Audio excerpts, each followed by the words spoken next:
Hey everybody, I'm Chef Tom with allthingsbbq.com, and this is Trash Can Nachos. Well, around this time every year, there's a couple of things that I get excited about. The first being the Super Bowl, followed shortly thereafter by the South Beach Wine and Food Festival. And one of the things that these both have in common is fantastic food. Now, this is actually a recipe from Guy Fieri, and legend has it he created them at the South Beach Wine and Food Festival, so I thought, what better opportunity than now to go ahead and make these. Now, if you haven't heard of these trash can nachos, essentially what they are is layered nachos stacked high inside of a can. The can is removed and you've got this tower of nachos. It's totally over the top, kind of ridiculous, but also kind of genius because you get bites of all of the toppings and cheese on every layer. It's all equal. I don't know why we didn't think of it sooner. Way to go, Guy. So we're gonna kick this off by making some carne asada, so buckle up because we're rolling out to Flavortown. Now for our carne asada, we're gonna be grilling up some skirt steak today. Got about 2 pounds here. We're just gonna get a quick marinade on these skirt steaks while we prepare everything else using our Sweetwater Trace Chili's fajita bath. Since these are such thin steaks, they don't take long. You throw them in our briner bucket here and let them soak probably for about half an hour or so. Get those locked in and submerged. All right. Now we've got a few components to assemble for our nachos today. One of them being, and probably the most important being, the SMC, or super melty cheese, trademark Guy Fieri, don't sue us. I don't know how he makes it. I don't know how they do this at the restaurant, so we're just gonna take a crack at it. We've also got some black bean puree. There's some pico de gallo to put together. There's a few other things. We just need to jump in. Let's start with the black bean puree. We're gonna put this black bean puree together in the Vitamix, starting with 2 cans of black beans that have been drained and rinsed. We're gonna add to that a half cup of chicken stock. Then we're gonna add a 1/4 cup of our Holmes roasted green chili salsa and a tablespoon of Cattleman's Mexicano.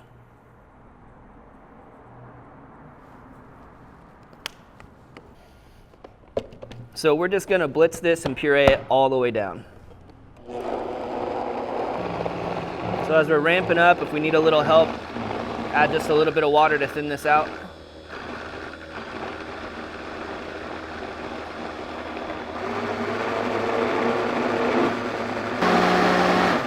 All right, that looks good. So now we're just gonna throw this in a skillet and warm it up. And with these canned beans, honestly, you could kind of skip this step because they're gonna be soft enough. But we're just gonna hold these warm until we start to assemble the nachos. So we'll just bring them up gently, cover them up, and then we can move them off and let them sit.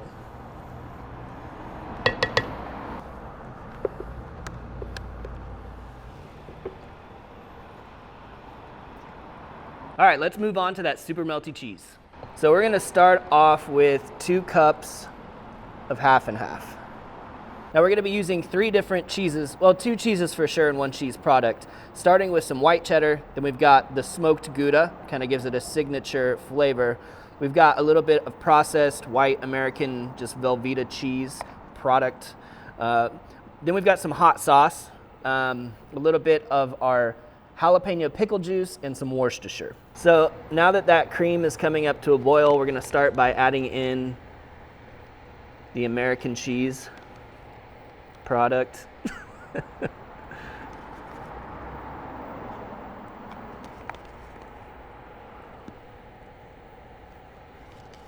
And we'll let that melt down slowly, just kind of stirring occasionally. All right, so now that those cubes are melted down, we're gonna start adding in our cheddar. We won't do it all at once. Do it in probably like thirds, just a handful at a time. Stir it until it's melted down and then add another handful.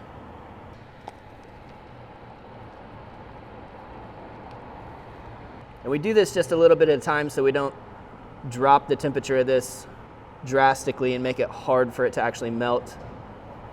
It's just an easy way to get everything to melt as quickly as possible. All right, we're gonna move on to our smoked Gouda now. Start to see this really thickening up. All right, that is the last of the shredded cheeses. So I'm gonna add now a couple tablespoons of that jalapeno pickle juice, a tablespoon of Worcestershire, or wash your sister sauce, I think as a guy would call it. We're gonna do a tablespoon as well of our pit fire hot sauce.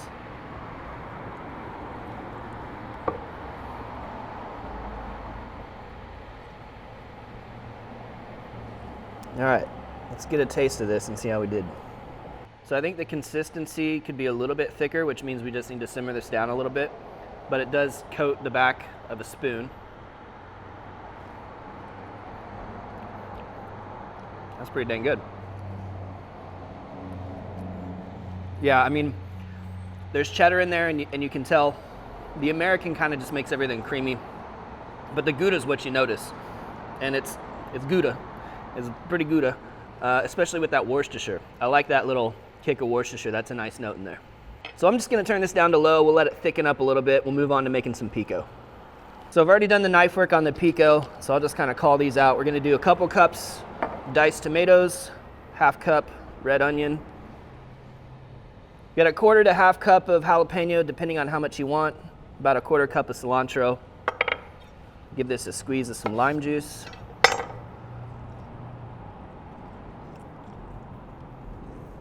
I like the lime on there. Give it a good 3 to 4 tablespoons. And then you just need a pinch of salt. I'm gonna use the habanero infused Jacobsen salt. A little extra kick in there.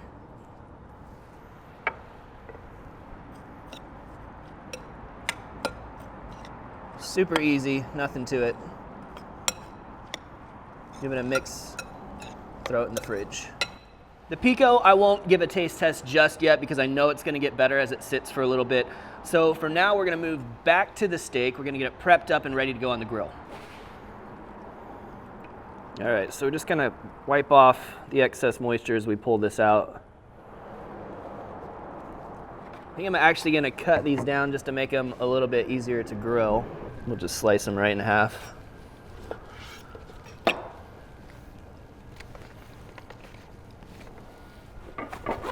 Don't need all of that extra moisture on there, so we'll get rid of some of that. A little bit's good, helps the seasoning stick.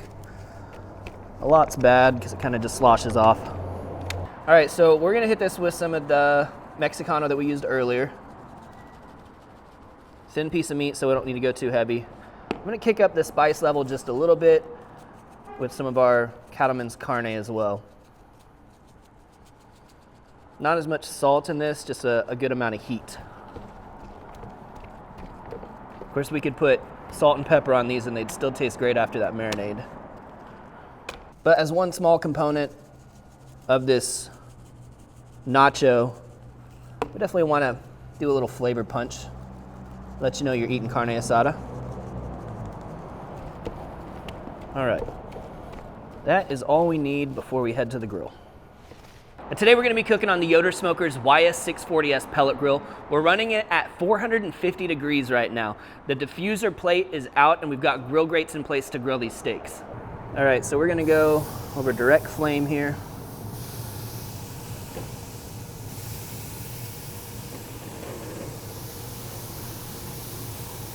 Get some nice grill marks going and bring these steaks up to about 125, 130 internal. All right, so we got some nice color going on these. We're just leaving the lid open, grilling with the lid open at this point, because these steaks are so thin. If we close the lid up, they're gonna cook super fast.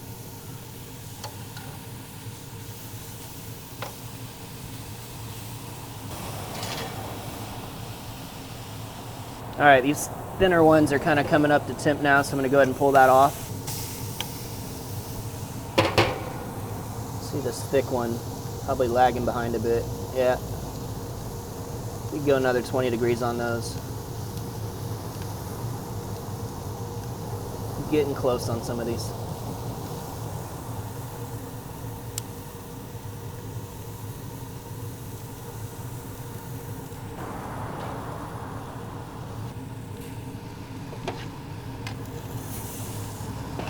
All right, got one left. So now that the steaks are off, we're gonna bring this back down to about 425 and set it up for indirect. Slide these grill grates out of the way. Throw our door right back in there. Grill grates are fine to stay in right where they are. We're gonna need the second shelf.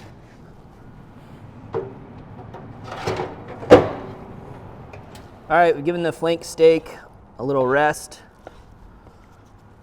Oh yeah, looks really nice in the middle, super juicy. Excited to eat this stuff up. So we're just gonna chop this down into little bite-sized pieces to spread across the nachos.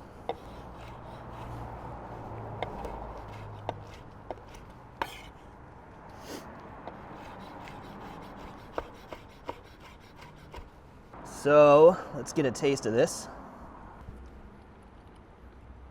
Man, I love carne asada. So tasty. Just the right amount of char on there. Tons of flavor in it. Like, if this is inbounds and this is where we have been, we just went out of bounds.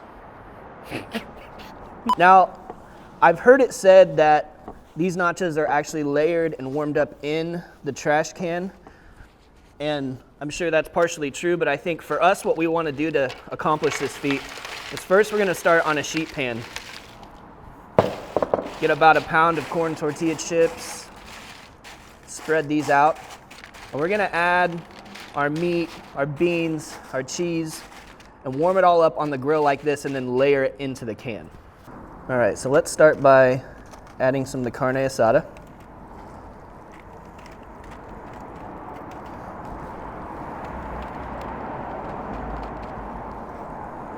Next, we've got some sharp cheddar.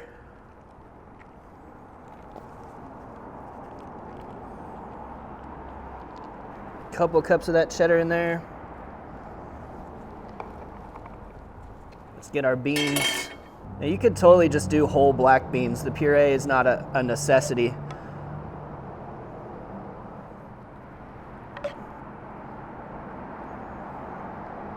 But getting that salsa in there just adds a little bit extra flavor. I think the real trick's gonna be fitting all of these nachos into that can.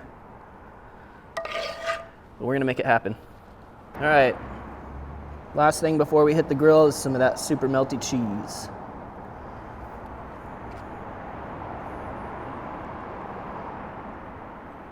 So we're just gonna pop this in on the second shelf.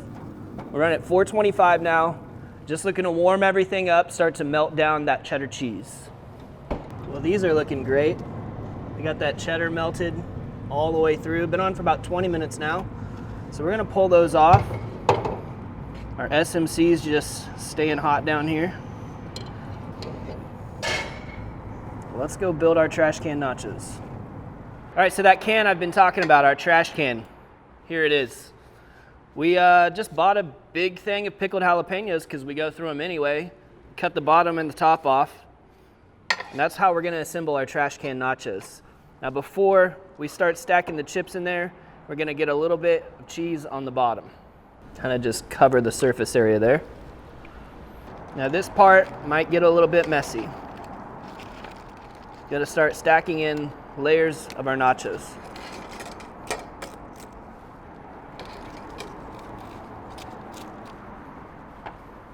And then as we add a layer or two, put some Pico in there. Some pickled jalapenos. And just a little bit more of that super melty cheese. Kind of push it down. And just repeat. Now hopefully by kind of compacting this a little bit as we go, we help it to hold together when we take the can off, as well as being able to fit that entire sheet pan's worth of nachos in there. The top's a little ugly, that's okay, because we're gonna cover it up with more Pico.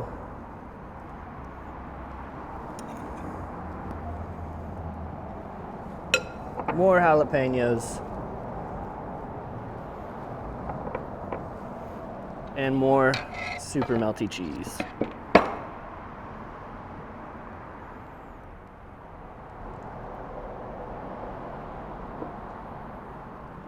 A little bit of sour cream on top.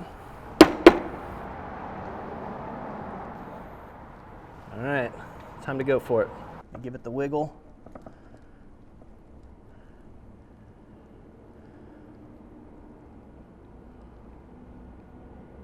Whoa! It's coming over, it's coming over. Wow. It looks like trash can nachos. All right, I don't think it's gonna last much longer, especially once we start digging into it.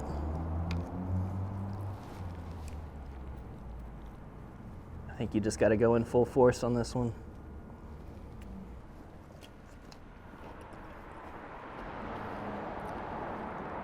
Wow, what a lot going on there. But they are all some of my favorite flavors. Nachos are truly like my most pleasurable guilty pleasure, and this is a beautiful monstrosity. You could dig into that for sure. Man, it's all there. Carne asada, I think we would say that's on point. That black bean puree as out of bounds. What else we got? Super melty cheese. I'm gonna throw it in the trunk of the Camaro and take it home, right? It's good stuff, man. Hey, well done. Well, thank you guys so much for watching. Be sure to check out allthingsbbq.com for all the products featured in today's video. If you enjoy the recipe, hit that subscribe button. And if you have any questions or comments, or there's anything you'd like to see me cook, let me know in the comment section down below, and let's be good to one another. For more recipes, tips, and techniques, head over to allthingsbbq.com/thesauce. All things barbecue, where barbecue legends are made out of bounds.